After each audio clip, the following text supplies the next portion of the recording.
প্রায় 7-8 দিন পর মেজবা নেপাল থেকে চলে এসেছে। আর আসার পরই অর্ভি এক লাফ দিয়ে মেজবাকে পুরো জড়িয়ে ধরেছে। আর আম্মুর সাথেও মেজবা দেখা সাক্ষাৎ করছিল।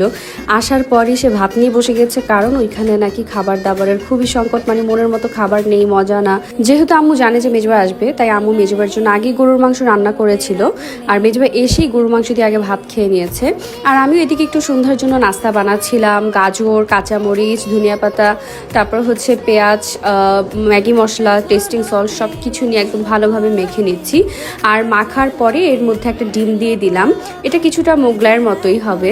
আর আম্মু হচ্ছে ফ্রিজের মধ্যে পরোটা বানিয়ে রেখেছিল, সেখান থেকে একটা পরোটা নিয়ে নিলাম। আর পরোটার উপরে হচ্ছে এই ডিমের পুরটা আমি দিয়ে দিচ্ছি। পুরোটা দিয়ে একটা বাটির মধ্যে উঠিয়ে নিয়ে TQIUর এই এয়ার ফ্রায়ারের মধ্যে আমি এখন দিয়ে দিচ্ছি।